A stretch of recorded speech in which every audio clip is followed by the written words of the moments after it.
Mic check 1 2 1 2. It's the Y2K collector. And selling your physical video games to buy them digitally is like selling your car to get a bus pass. Both can ultimately get you to your destination, but one is going to be a lot more convenient and reliable than the other. And one can be leveraged in ways that the other can't. Why am I talking about this? I'm talking about this because a lot of people are constantly making this comparison between collecting physically versus collecting digitally. And you have arguments on both sides of the fence as to why digital collections are better than physical collections. And a lot of the talk is, it revolves around hoarding and the fact that you can't take it with you when you die. Well, it's true. You can't take your physical video games with you when you die, but you can't take your digital games with you either. And the difference between physical and digital games is that, at least with the physical game, you can more easily transfer those to someone else who may benefit from them, even if it's just by selling them off.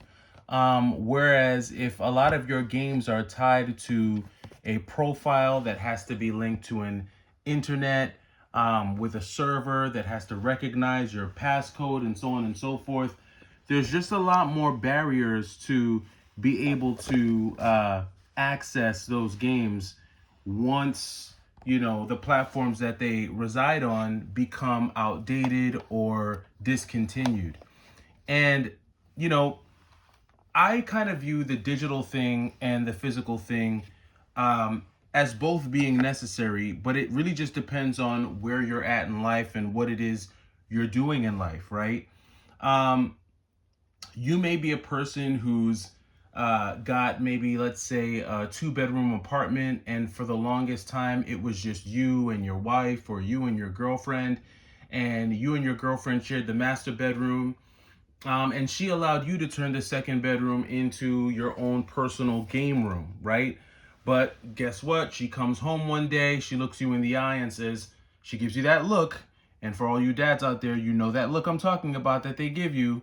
And she looks at you with tears in her eyes and she says, I'm pregnant. Then all of a sudden, your game room has to go bye bye, because that second spare bedroom now has to become the nursery for the new baby. And in that moment, you have all these physical games, but you genuinely have nowhere to put them. And so you're going to need to do something with them. And so you weigh your options and you say, well, I could pay monthly for storage to store these games, or I could sell them, use the money to help fund the new baby that's coming, and then just maybe buy back some of the games that I like digitally and play them digitally, and just put my gaming console or consoles in the living room or in the den or in your bedroom or wherever it is you want to go ahead and play those games. Now, everybody's situation is different. Everyone's circumstance is different. And I recently watched a video from Double Jump Video Games where he talked about a lot of people trading in and selling their retro collections. In fact, he had a video where he said, I think he took, took in 3 collections that were sold to him, one of them being a complete Wii U set. And I think you are going to see more of that. You're going to see more people who were living in surplus for the last few years. You're going to see them start to sell off a lot of the non-essentials and get back to a level of balance and a level of equilibrium with their finances and with their spending habits and with the things that they're spending their time on. However, behind that person, just like I can't remember the owner's name who owns Double Jump, but just like he said, for every one person who sells off their collection, there are 2 or 3 more people looking to add to the collections that they currently have, because it's a cycle. Collecting isn't static, and the hobby isn't static. It's just like any other hobby, any other interest. As people leave and exit a certain phase of life, new people enter in at a different phase of life. And you've got men, women, boys, girls of all ages who every day are introduced to video games that they never heard of before, video games that may inspire them to want to get into the hobby, discover more about certain games, and just pursue the hobby. Now, getting back to the whole, you know, digital versus physical piece of it, one of the things that a lot of people talk about are different emulation devices. I know handheld emulation devices are something that have been talked about a lot in the past, but and that's all good. Don't get me wrong, but I think for a collector, I think the factor that a lot of collectors, whether they say it or not, the main thing for them is that they know that they can leverage their collection. You can leverage a physical video game collection in ways that you never could with a digital game collection. Because, first of all, buying a digital video game is like buying a ham and cheese sandwich. Once you get it, you can't give it back, you can't transfer it, no one else wants it from you. And so it's really an isolated transaction that's primarily meant for you and you alone. Once you buy that digital game, it ends there.